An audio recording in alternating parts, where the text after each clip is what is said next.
I got into body work because I was working as a coordinator of a clinic called the Psychosomatic Health Clinic, which was an alternative kind of health clinic where we did biofeedback and cancer counseling and stress reduction. It was under the directorship of Kenneth Pelletier, who was a stress expert.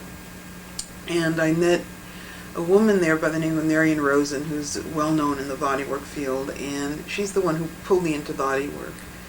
And she sent me to a woman named Gail Stewart for massage training, and I got into Trager work essentially because I wanted to hang out with Gail.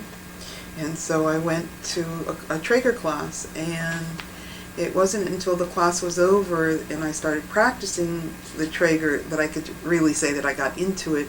And at that point I became absolutely fascinated with it. And that was 14 years ago. So that's how I got to it. Where are you from originally? New England, originally Maine and Massachusetts. And though, I've lived so many different places. I've lived in Europe a lot, and New York City, but essentially I've been on the West Coast since 1968, with a few, a year out here and there. What is the meaning of the term hookup? It's a very important concept in the Trager process. I'd like to talk about hookup. Before I do, I want to say a little bit about Milton Trager. Actually, he's 86 now. This is 1994. And he actually started doing this when he was about 19 years old. So that makes it even over 60 years, I think. I think maybe what you had read was, published a while ago. He was a kid, and he calls it essentially a gift. Trager is his name. His name is Milton Trager. And he's given his name to the work. Okay, so I'd like to say that hookup is a name that he gave to a state of being that he figured out that he worked out of.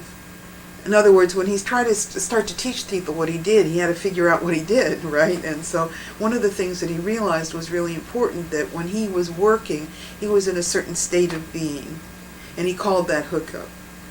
And what he says is, it's like feeling that there's a force all around us, like a vast ocean of pleasantness.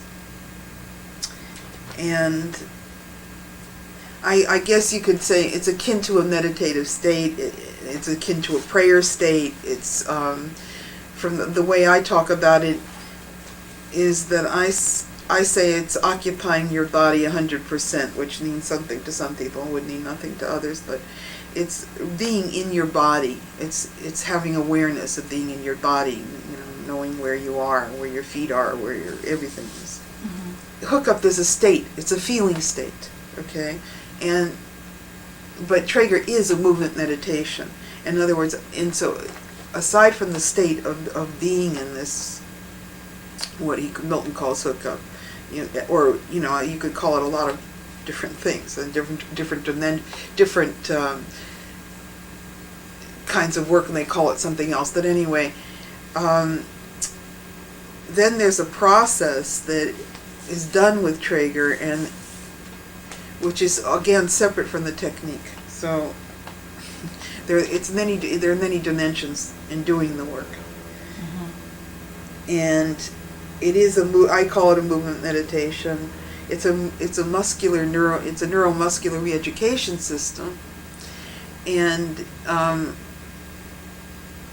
done in the practitioner is in this meditative state and transmits not only that state, but also a sense of being soft because of the touch.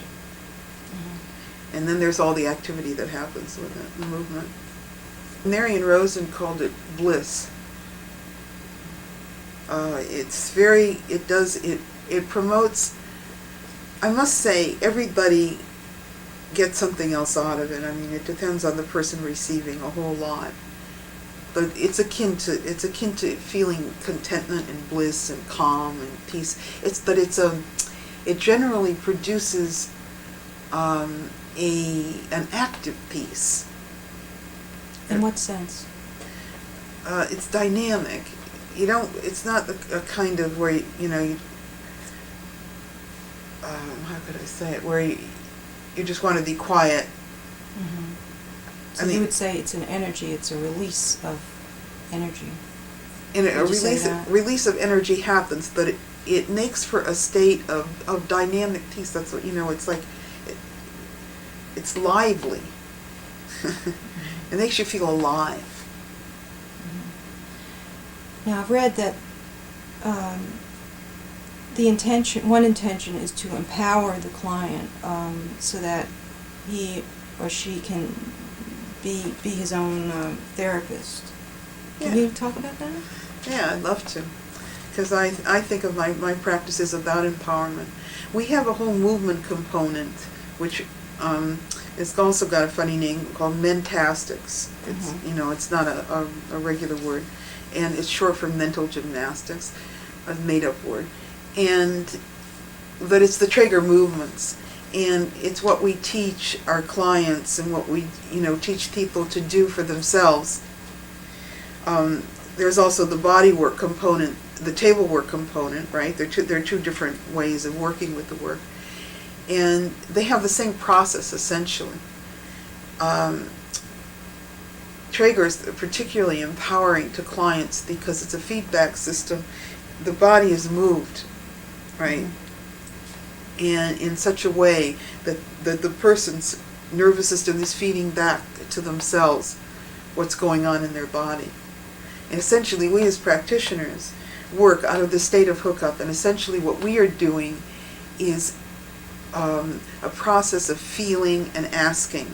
We're feeling the weight and feeling the weight of the resistance in the body, and then asking for potentiation. In other words, asking for that state which will bring a person toward, to peace and more, breaking up old holding patterns, releasing, expansion, whatever. And this does empower them. And then we also, give them ways of being with themselves. This teaches you. It's like puts a program in the body, a blissful, dynamic, active program in the body that you carry home with you. And it's a simple thing. To get people to do it is not always simple, but if they want to, you can just ask for it. How did it feel when I was on the table? Well, how did it feel when I got up? How did and you can call that feeling back. It puts a whole feeling state into the body, which is accessible. And after a series, it really is in there. People can call for it whenever they need to. So it's marvelous to deal with stress, and it's marvelous to use to calm oneself down, but also to release muscles and all kinds of stuff. There's many, many ways of using this work. Mm-hmm. It's called psychophysical integration. All these funny words, trying to find the language to talk about something. I consider Trager, in the avant-garde of, the body work world. It's a very gentle, non-intrusive way of being, which is very innovative, actually. It's also very old-fashioned. It's both ancient and very modern, is the way I look at it.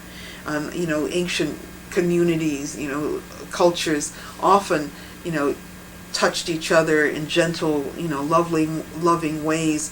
But there was a long time where, in the whole idea of no pain, no gain, and so that there's a lot of body works go toward, feeling pain and catharsis, and this is in a whole nother dimension.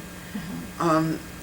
Milton's intention and what the work does, as far as I'm, know, is that it works on the unconscious to break up old holding patterns in the body, and the body returns, it elicits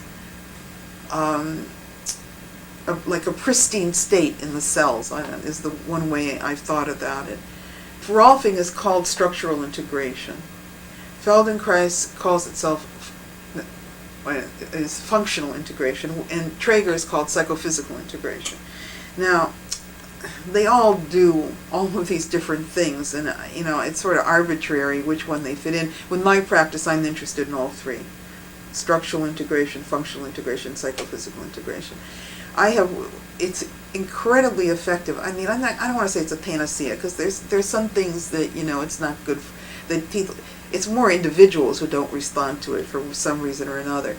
I have found it incredibly effective across the board for so many different things, and if you name some, maybe I can, think I've had very good luck with scoliosis, which is when the spine is curved.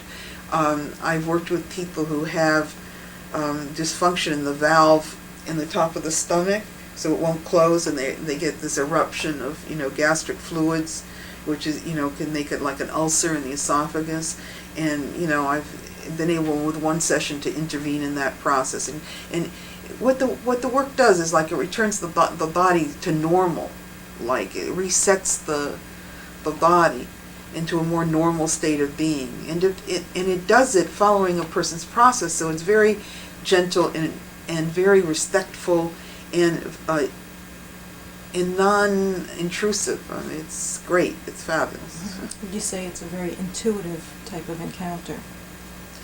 The intuition plays a big important part of it.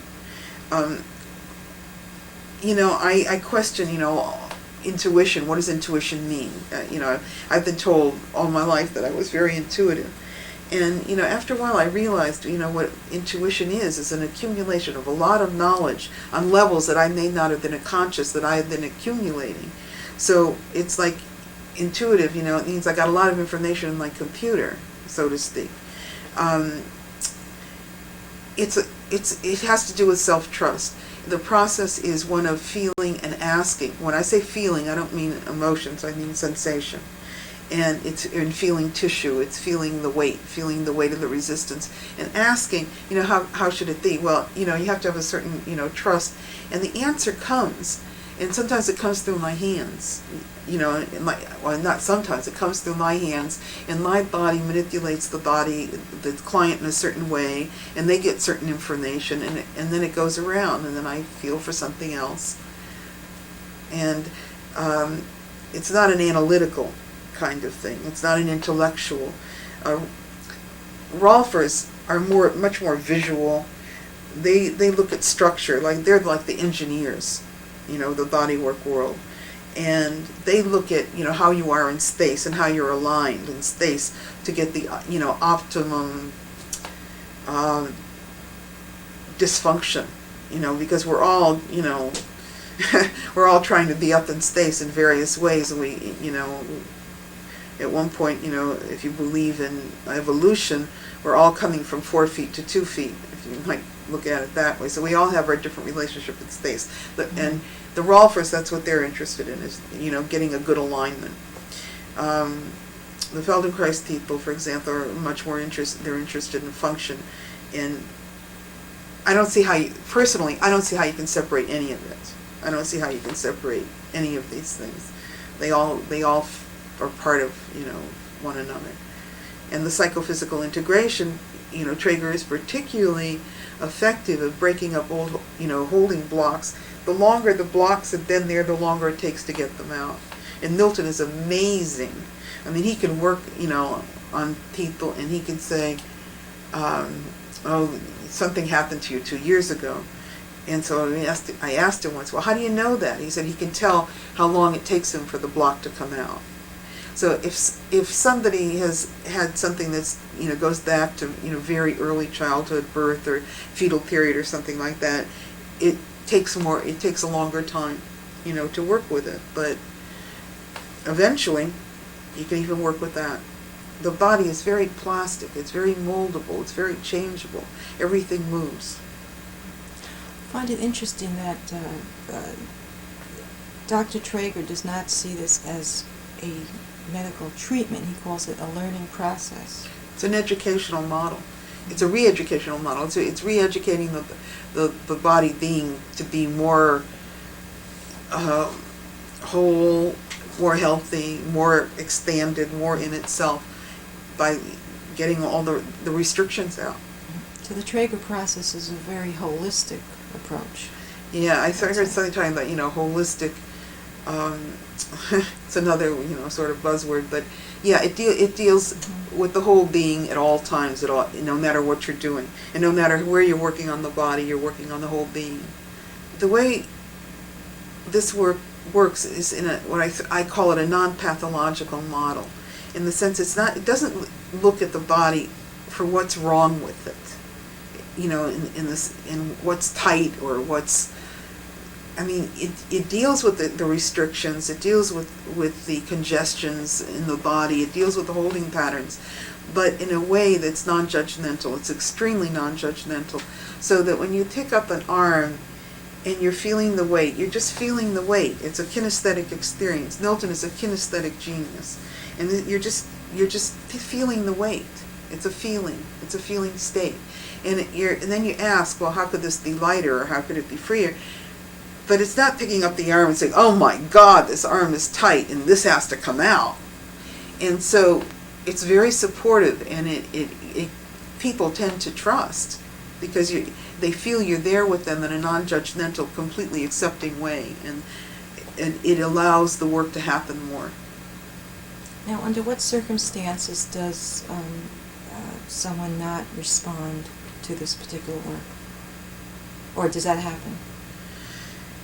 In my personal experience, I have never run with anybody who doesn't respond. Sometimes people don't know it because they're so cut off from the kinesthetics in their body. The kinesthetics is a sensation in the body.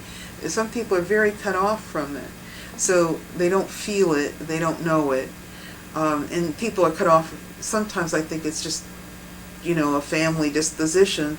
That people aren't in touch with their body, but sometimes there are reasons for it that have to do with abuse and molest and trauma that's in the body, and if people, were to feel what's there, they may be thrown into some kind of an emotional state that they don't want to feel, so they avoid feeling, essentially. They avoid the sensations in the body. I have a sense that because Trager movement-wise, involves a lot of rocking and vibrations. There's a lot of, moving the body in gravity. And I imagine if somebody really hated their mother, maybe, it would be hard to take, if the mother rocked somebody, and maybe, if somebody got, got traumatized by being shaken a lot, it's possible that they wouldn't like it. But just as, it might be that being moved and rocked in the Trager way could heal the trauma of having been shaken badly in some kind of way. Does that make sense to you? It's yes, like it puts a positive pattern over, the negative trauma that happened. So, and it promotes healing. I'd like to say something. Because Milton is a doctor. He's an MD, right? I'm not. Most of our practitioners are not. Although we have nurses, we have psychologists, we do have doctors, we have people across a lot of different dimensions. People who've never done body work or anything else. We have a lot of massage therapists.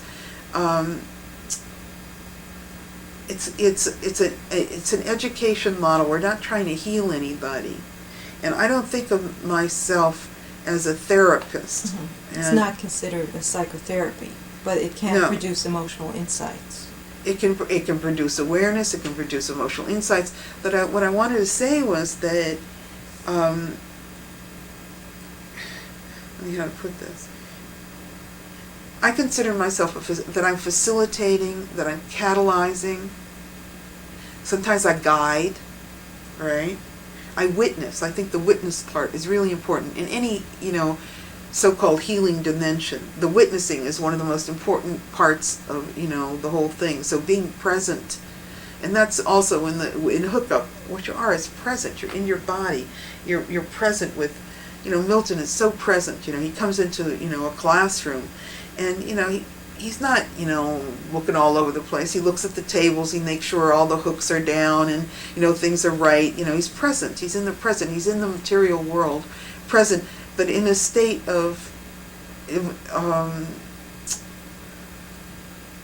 occupying himself is the way I look at it, is the way I say it. But anyway, this facilitates healing. This is what I want to make clear. I'm very uncomfortable with the label of healer, because for me, everybody's healing. Everybody has the capacity for healing, and everybody is healing. I can only catalyze and facilitate for somebody else. I can't heal them. I can do things that are going to help their body to get into a healing state. When I work, people get into a profound healing state, and I find it varies with every individual. Every person is very, very different, and what people get out of this work individually is very different. There are some general classifications, but it's very different across the board. Am I covering things you want me to say? I'd like to hear about your life. My life? I mean, aside from this is very integral to your life, of course. Yeah, it certainly has become, the most passionate thing in my life. Aside from having babies, I guess. But I'd like to hear about, your life before you got involved with Trager. Do you feel like talking about? Sure. What do you feel comfortable talking about? I'd like to say what I think has really been important in my life is that at 2 weeks old I was taken from Massachusetts, where my parents lived in the winter, to Maine, to a beach, where I had the kinesthetic experience very early of playing in beautiful white sand and wonderful ocean, and with flowers. And I think I was always a very kinesthetic person, and I grew up in New England, where thinking was the norm. What people wanted you to do is think a lot. And fortunately, I could think too, and I was also very intuitive, so I got along all right. I want to say that. But what I've noticed is that in a lot of the bodywork world, we have a lot of people whose skills are sensation oriented, touching, and I think I was somewhat unusual in that I have both of those things. But in the bodywork world, there are a lot of people who don't have the kind of verbal abilities I do, and they don't can't think that well. They're very intuitive and very sensation, touch oriented, and that in New England particularly, has not been it was not the norm. So I grew up Jewish. My parents were immigrants to this country. I'm first generation Jewish, and I grew up in an Irish neighborhood. So as a child, I felt not exactly at home anywhere, except in Maine on the beach, and that was always my spiritual home, and that's where I felt most comfortable. And I grew up and went away to college, and fell in love at age 21 with a mad, passionate love affair with a man with whom I was married for 37 years, something like that, or 27 years. And we had a very interesting life. He's a very fascinating man. And we were kids together, and we essentially grew up. We went to Europe, spent 3 years in Europe in our 20s. Came back to this country in '62. And I had a tremendous culture shock when I came back to New York City. And after 3 years in Europe, it was really hard. I went to work and worked a lot, worked hard. I taught in Europe. In Italy, I was teaching English to Italians. And then How long were you in Italy? We were in Holland for a year, and then Italy for 2 years. And it was wonderful. I mean, it was an extraordinary experience. And I learned a lot. Friends we made there, I still have. In fact, turns out that one of the ex-prime ministers of Italy was an old friend of ours, and that was a very interesting experience, because I was back in Italy a few years ago for about 7 months. And what else to tell you? Well, importantly, and also it ties in with the body work, was when my husband and I came back to this country, after a couple of years of working and overworking and exhausting myself and running myself ragged in New York City, both working and playing and going to films and doing all that, I became very ill with something called Guillain-Barré syndrome. I don't know if you know this, but I was completely paralyzed, and this was in 1964. And it's a post-toxic thing. I mean, most people get it after an infection or some tremendous shock or stress situation. What do you think caused it? It's an inflammation of the myelin sheath of the nerves. What I think caused it was a shock. I think is what it depressed my immune system.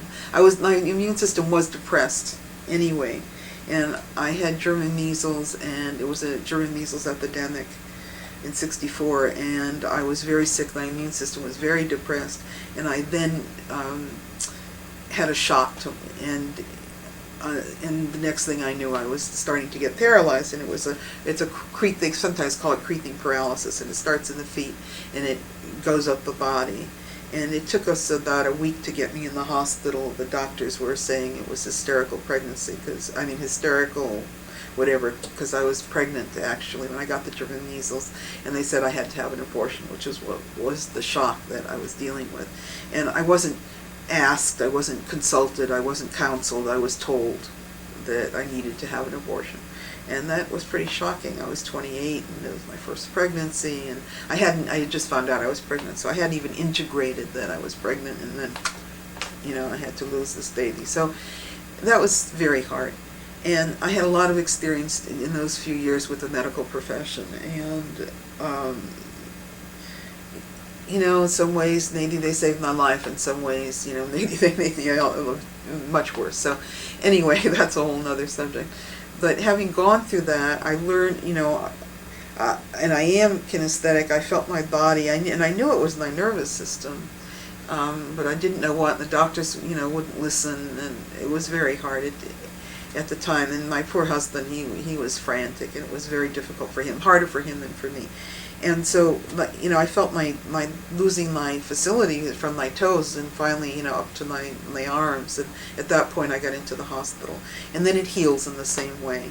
And it's one of the only neurological diseases that you heal from. But most interesting was, for me, the doctors told me when I came in, they said, "Oh, you're lucky. It's a neurological disease that you'll heal from." And they said to me, "Your nerve ends will regrow at such and such a rate." They told me. And I was in this deep state. I wasn't in a coma, but I was in a very deep healing state. I used to fall asleep all the time, and I couldn't stay awake very long. And I'd go into this healing state, and I would be visualizing my nerve ends regrowing. And when I went into the hospital, the prognosis was 4 months that I would be there, and I got out in a month. And I'm sure it was because I was doing what now that, is visualization and meditation. It came up out of my life force. It wasn't anything I knew about. And as I look back on it, and not until, 1976 or something like that, when I went to work with Ken Pelletier, did I realize and, found out about visualization, that's what I've been doing. It was very validating to find out that that's what I had been doing. But at the time, I tried talking to some doctors about it, but they, were not interested, and they didn't listen. They didn't even ask me how come, I'd gotten better. What do you think? You're getting better in a month. You're getting out of the hospital. Anyway, that was a very peak experience in my life. And then 2 years later, and then I had an abortion in a hospital, which was a nightmarish experience, in which they experimented on me without permission. And now it wouldn't happen, but then it did. And then 2 years later, my husband and I were traveling overland in South America. We liked to travel. We would work and then take money and go traveling. And I got pregnant in Guatemala, and I found out in Peru. And again, abortion was illegal except for therapeutic abortions. And so we hadn't planned on any children. And so then I came back to this country, and I had my first child, a boy, Aaron. And then when he was about 6 months old, I found out I was pregnant again, and this time I had a daughter, Maura, and they're now 26 and 27 years old. And that's certainly peak experiences. And when they were very little, we moved from New York out to California because it was impossible to live in New York City with 2 little kids for me at that point. And I was very phobic about pollution then. I'm still phobic about pollution, and I hate it. So we moved out here, and for a long time I mothered them, and I was involved in their school, and I did pottery for a while. And then sooner or later, You know, I went back to work, and when I went back to work, I used my credential. I have a funny credential, and I have a bachelor's degree in medical secretarial studies from Boston University, and it's a 4-year program. I did liberal arts for 2 years, and then I did this condensed thing, so I'd be practical and could get a job in the world. And in fact, you know, it led me to, you know, various things, and I studied a lot of science. I started studying anatomy and physiology in high school, and I, you know, in college I had a lot of science stuff. So, you know, it's always been there in my life. I really wanted to be a gym teacher when I was in high school, but I was dissuaded that it wasn't appropriate or something or other, which I'm sorry. I would have gotten into physical therapy very young. But again, you know, in my 40s, I came to it, and I often say I came into the work not out of my weakness, but out of my strength, even though, you know, some people think it was because of the paralysis and stuff, but that isn't what it's about. I've always been physical. I come from a muscular, mesomorphic physical family, and Now, what does mesomorphic mean? Muscular, you know, it's a muscular types. Mm-hmm. You did work at Planned Parenthood, didn't you? Oh, yeah, at one point I did, you know, counseling at Planned Parenthood, and, you know, that was volunteer work. Before I went back, you know, in terms of making money and working. And when I did that, my first working job was coordinating the health clinic at Mills College in Oakland, and then for a couple of years, and I got a little bit involved with union stuff there, which was an education. And then I went to work for Ken Pelletier, and at that point, I mean, I had applied to public health school and didn't get in because I didn't have enough prereqs. But this was the best education I could have gotten. It was fabulous. And by the way, I want to say, you know, on video, that there's still some paralysis in my face. Mm-hmm. And so sometimes, you know, words come out a little funny, but it's no big deal. Working with Ken was wonderful, and it gave me access to all the so-called holistic-y things that were happening all over the country, these little pockets of mind-body people who were, you know, working early on with the Symington, you know, cancer work, and it was very exciting. It was validating. It tapped me into this whole area, and I finally felt like I was coming home. So, you know, as I said, in the beginning of my life, I didn't feel at home in New England, particularly except at the beach. Coming into this whole world of mind-body connection, it was perfect. I finally felt at home. And coming into body work, I felt really at home. So it has been truly a coming home to me, and with all of who I am and my skills and my knowledge. To quote Milton Trager once more, he says, "My work is directed towards reaching the unconscious mind of the patient. Mm-hmm. Mind is the whole thing." Can you talk about that? He says that over and over and over again, and to me, the mind is everywhere in the body, and they're now doing research, you know, where they're more and more proving this. His idea, and not just his, but that things happen to us and they're recorded in the unconscious mind, which, you know, the brain, the autonomic nervous system, he believes that that's where the holding is, in the body, and that if you can reach the mind, you can get the tissue to let go. He used to say that, you know, muscles are stupid, tissue is stupid. Most of us don't like it, you know, to hear that. And I don't really believe the tissue is stupid. I think it's very smart. But what's really important is that, I guess what I want to say to you, we have a Trager person who's written a very interesting book called Joe's Body. His name is Dean Juhan. And he discusses how body work works. And in the course of researching for the book, he came across a study that somebody had done, and he was researching, this is, by the way, one of my favorite facts, he was researching the fluid that's inside the tubules that make up connective tissue, that make up fascia. Now, our whole body is fascia.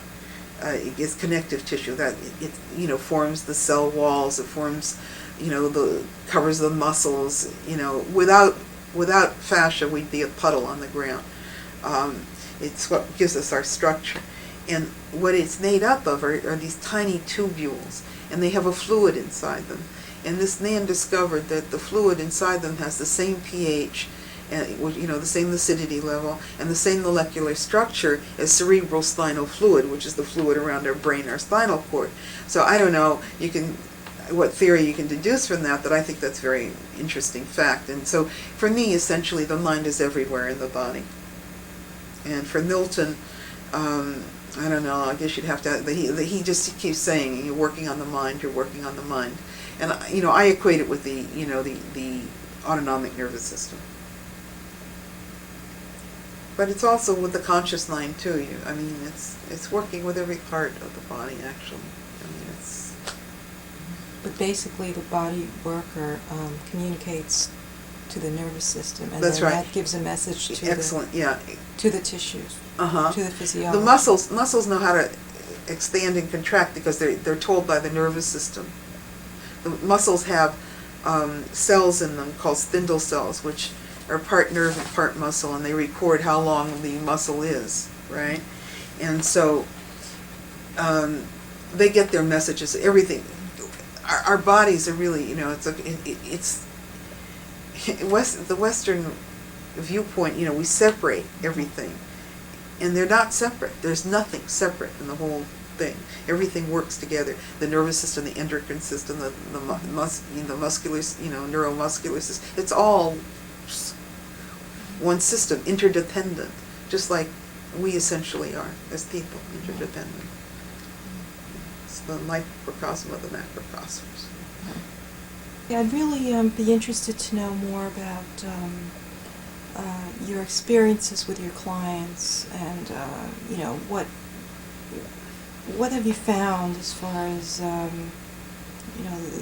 results of this work? Well, as I said to you, my focus, my intention, aside from bringing dynamic peace, that's a given, right? I'm looking for that. I've worked with all kinds of things. In the beginning, my practice was made up mostly of psychotherapists, and who would present a variety of things, often physical, because they sit a lot and their bodies get cramped up and they have all kinds of things, as well as the fact that there are a lot of psychotherapists who have, emotional issues that they've been working out. I find people are much less angry. People get rid of their anger. They get along better with their loved ones as a result of this work. It takes kinks out. It helps the structure. And in some ways, it's my work, but it's also the work, that does it. It relieves. I work a lot with the fight and flight response. In our What exactly is that? It's a reflex in the body to deal with danger. Where you go automatically, you're going to either fight or you're going to run. It's when danger, and it's a reflex. It's just, 1, 2, it's just something happens and you're there. It's the autonomic nervous system. The autonomic nervous system is the part of the body which handles the things that we're not aware, the breathing, the blinking, that reflex, certain reflexes that happen without our conscious control. And that's one, when there's danger, all of a sudden we're there, and what happens, there's an alteration in the breathing and our musculature to get us ready to handle the situation. And, people are so afraid in our culture. There's so much fear. There's so many things that people are, and when people are in the fight and flight response, it's great to have it if you either fight or you run. But so often we're afraid and we never complete the reflex.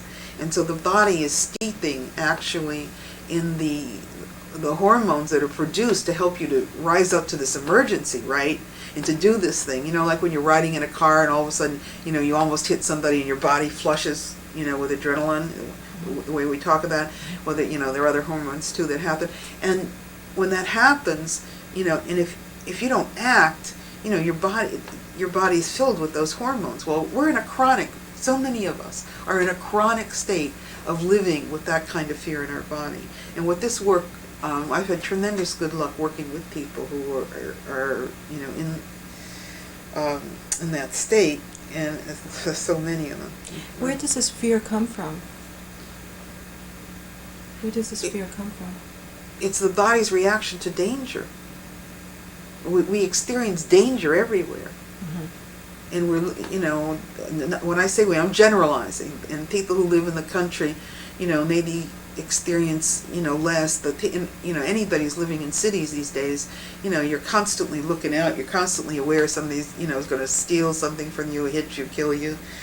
Guns, cars. We're riding too fast. We're moving too fast. The body, if you move at, 60, 70, 80 miles an hour for, all constantly, and you're rushing and rushing and rushing, the body being thinks there's an emergency.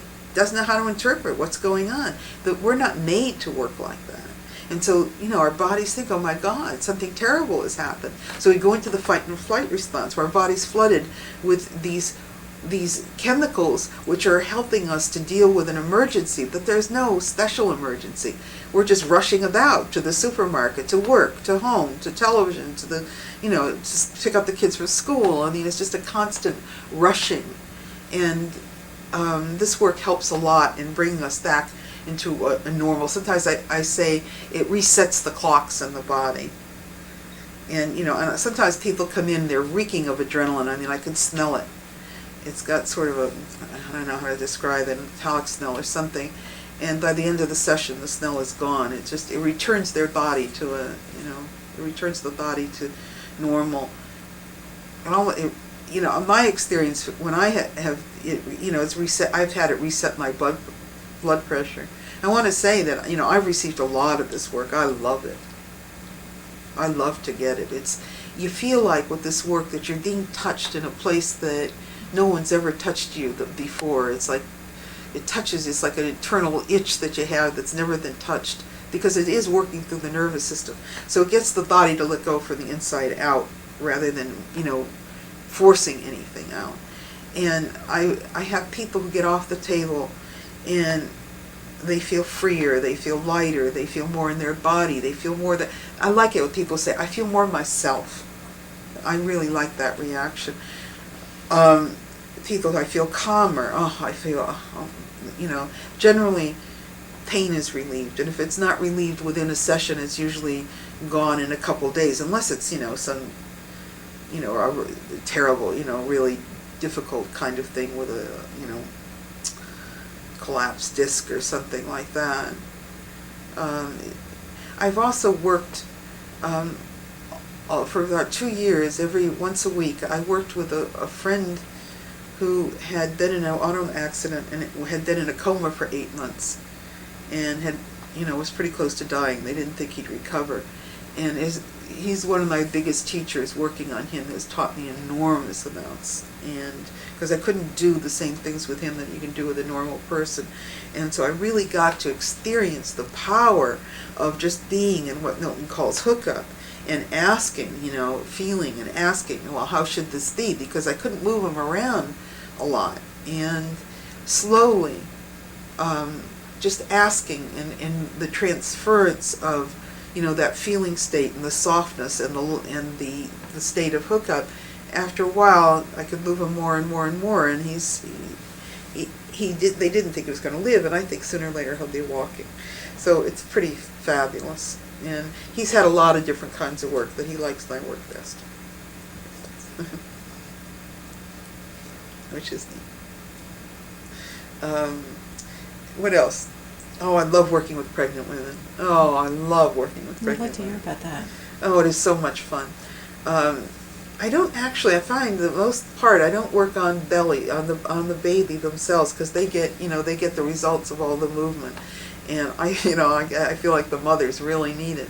And Trager babies that have been, and women who've been Tragered, they tend to come out calm and easy and happy and smooth. And it's really wonderful. And pregnant women have this fabulous energy. Milton says, by the way, he does this work. I love him for this. He says he does the work for his own development and for the feeling of the tissue letting go, which is essentially a sensual response.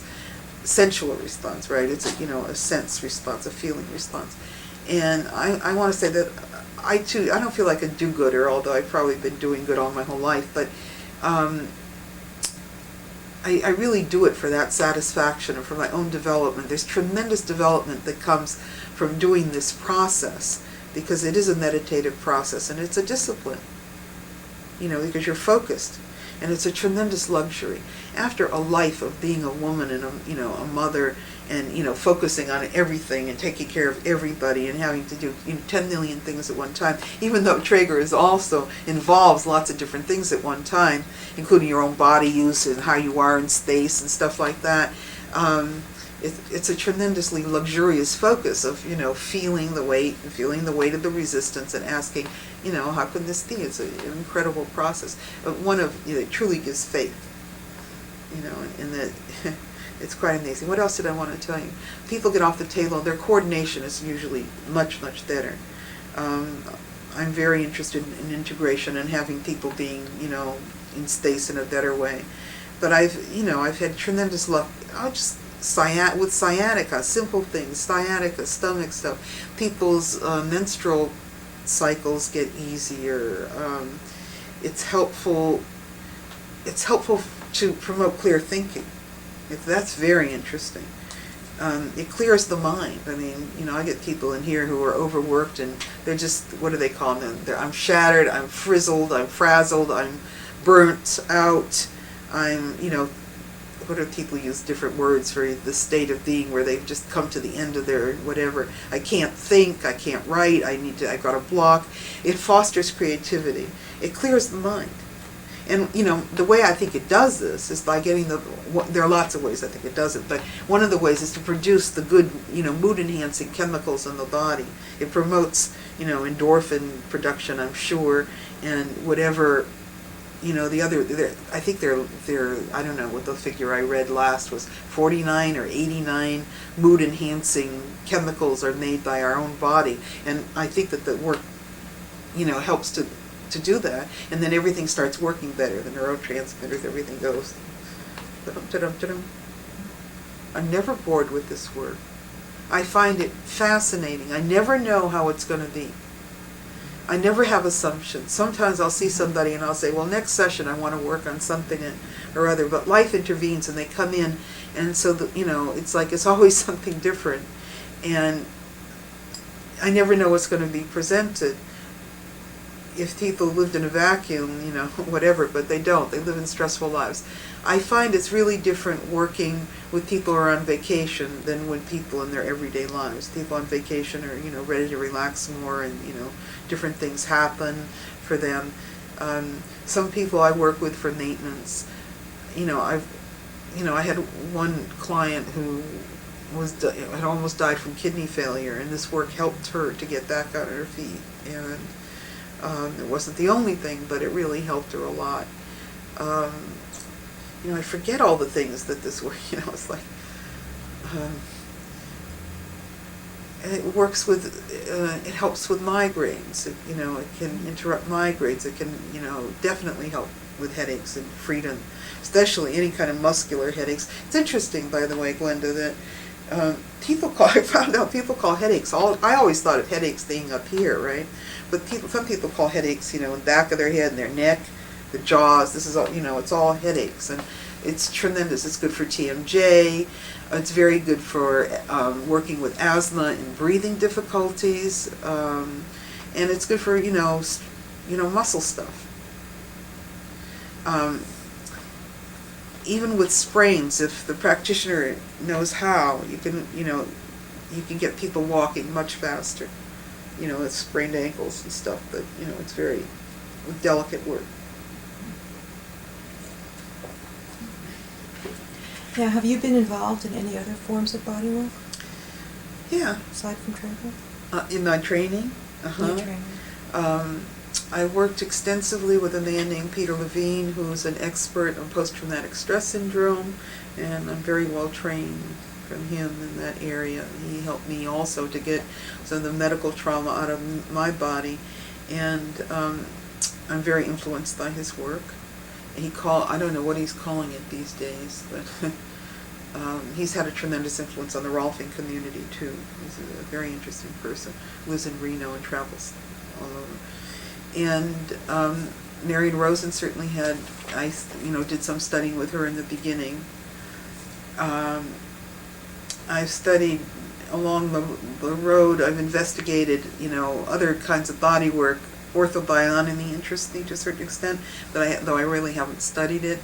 But what I did study was, and I began in '85 studying craniosacral work, which is an osteopathic approach. And most osteopaths don't like that, lay people, they would consider me a lay person, practice this kind of work. Generally I find that people who do practice it are, they don't practice it if they're not good, and they do practice it if they are good. And I love it. I love craniosacral work.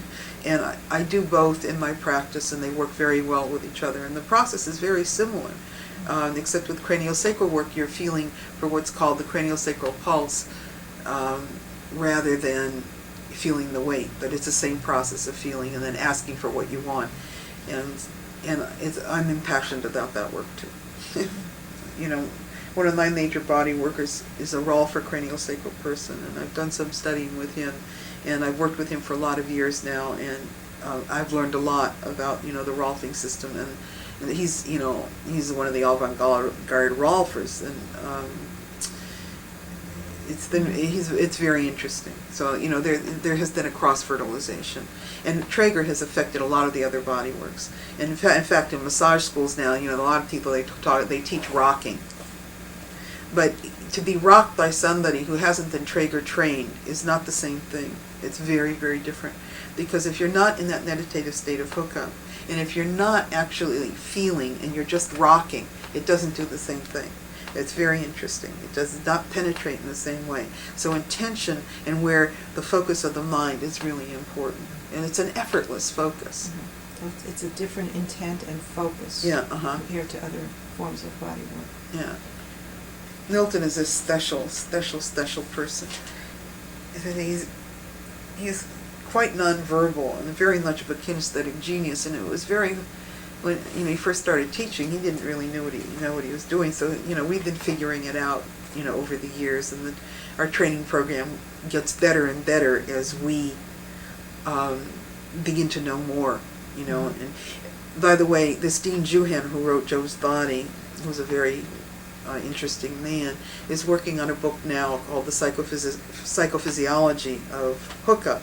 So he's researching, not clinical research, but he's doing reading and thinking and meditating on, what happens to the body, when we go into hookup. And essentially that's very interesting. And people have done some work on that too before, with people meditating and finding out what the chemicals and stuff.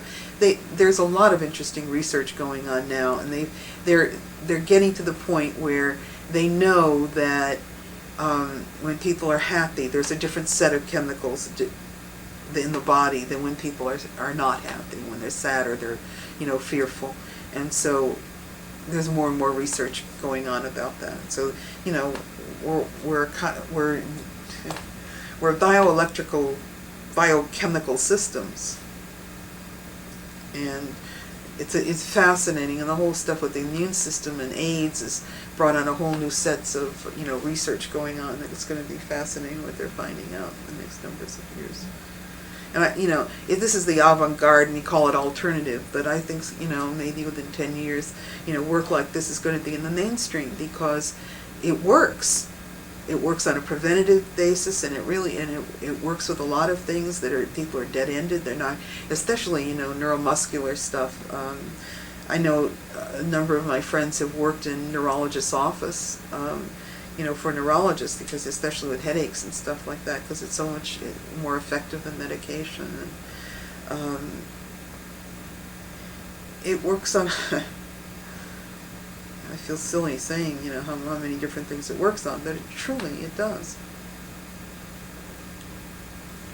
Can you talk about the term kinesthetics, for those who don't understand what kinesthetics is? What kinesthetic means is sensing the internal movements in your body. This is my understanding of it anyway. it's being able to feel your energy moving, feeling sensations in your body. And I don't know how to relate it, to the other body works, except everything produces a different, different sensations in the body, right? And as some produce pain, Trager produces pleasure. It works through pleasure. So it's like you're bombarded with thousands of movements that create pleasure in the body.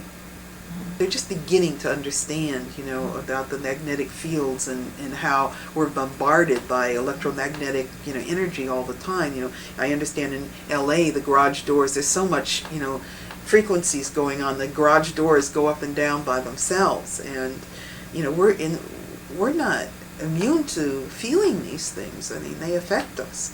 And we're bombarded by information. People sit in front of the TV and get, especially these big, and if you're sensitive at all, you can feel this zzz. You know how you go into the supermarket, into the freezer section? Did you ever feel like, this buzzing going on? Well, people are being, assaulted constantly. What this work does essentially is, it works with the meridians, acupuncture is very interesting. Chinese medicine is fascinating.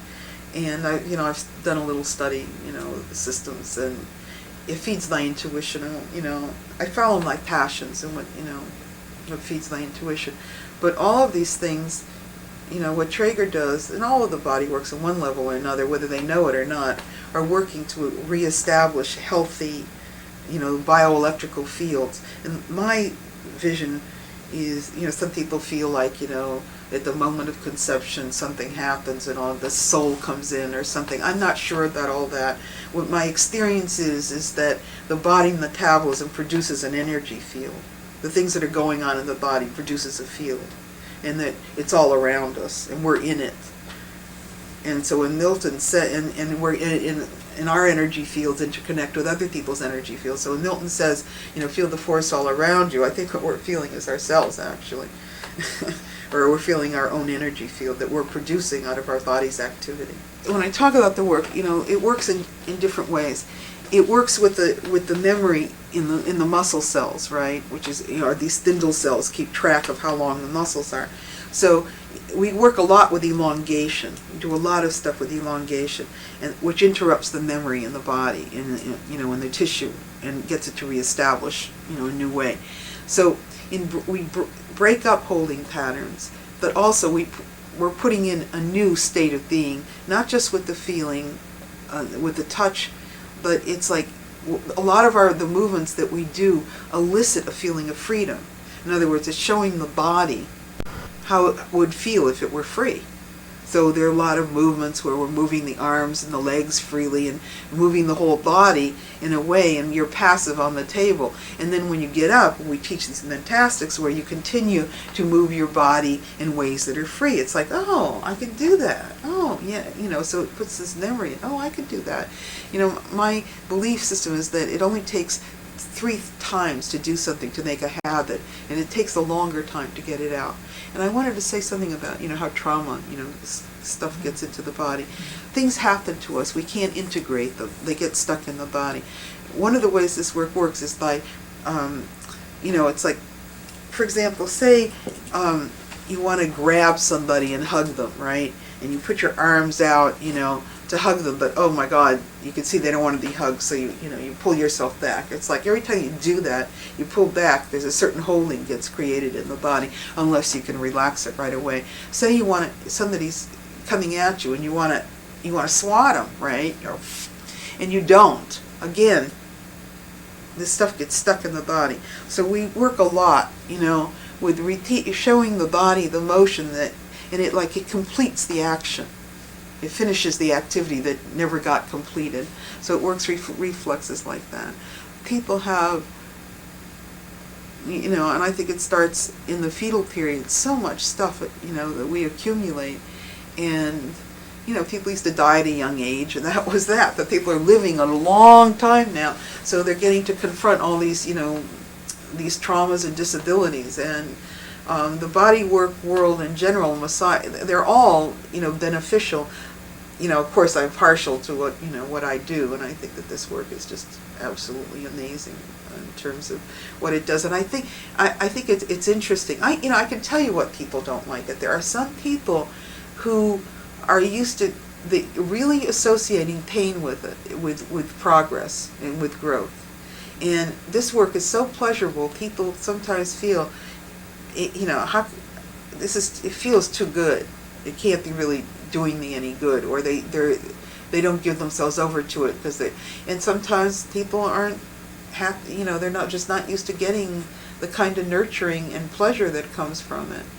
I mean, there are thousands of vibrations essentially put into the body, and we're mostly water, right?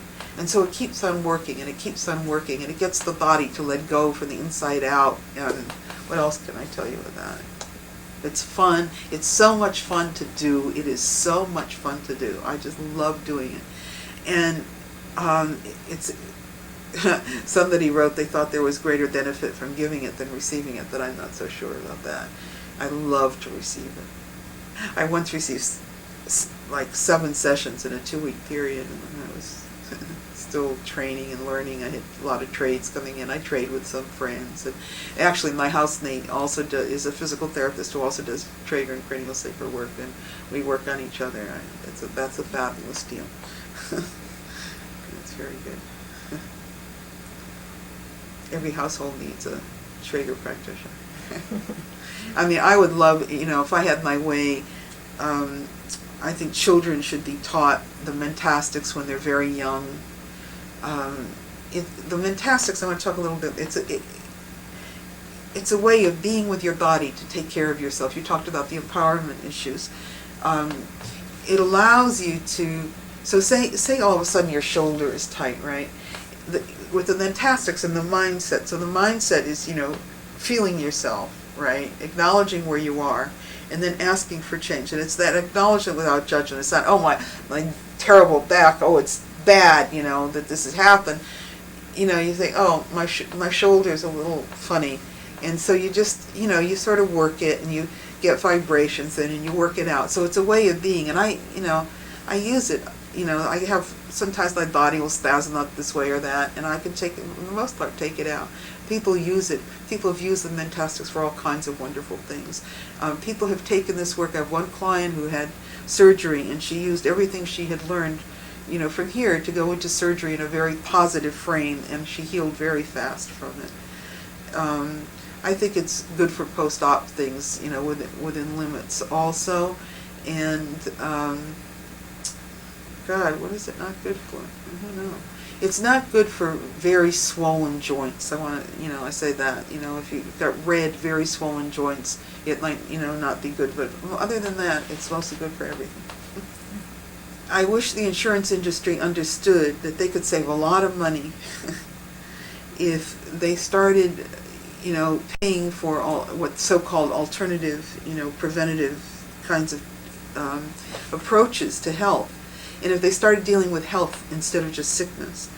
And it seems like the medical profession and the insurance profession have grown up in cahoots with each other, and they're living off each other, making money off, one way or another. And that's where all our problems are. And I wish that we get back down to basics and what health is really about. Our health industry in this country is not a health industry, so to speak. It's a sickness industry, and we need to get to a health industry where people have an idea of what health feels like, which means, it's enormous changes that have to happen in our culture in terms of what's valued, and when it's the classic thing of now somebody gets up they go out running, and then they get dressed and they go to work and they're busy all day and they're on the phone and they're being bombarded with all this information, all these, whatevers. And then at the end of the day, maybe they're going to, run again. And, that's not a way to live. It's not healthy. Their body's going to go into trauma and figure out that, dinosaurs are chasing it. They don't know. Bodies can't figure that out. Anyway, I have hope that the insurance companies are going to figure that out. when they do, there's all this upheaval going on now with the doctors anyway. When they figure that out, that they can save money, there's going to be some conflict between the insurance companies and the doctors, because medical people, they have an investment in having people be sick so they can make a living. Not to say that there aren't many wonderful doctors who really want to help people to get well, but I think there has to be a complete shift in how we're dealing with all this. Excuse me. We have to come to a point of course, treating people who are ill, but helping people to understand how they can feel good all the time.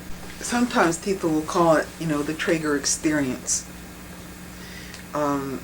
It's an educational experience. Your body, gets re-educated, and it alters the state of being, and it helps people to feel what it's like. It increases the awareness. It helps people to feel like what it feels like, to be in what Milton calls hookup, in a meditative state. It's beyond relaxation. It's truly beyond relaxation, and my wish is that every child in this country could be exposed to this, so that maybe we could have a better world.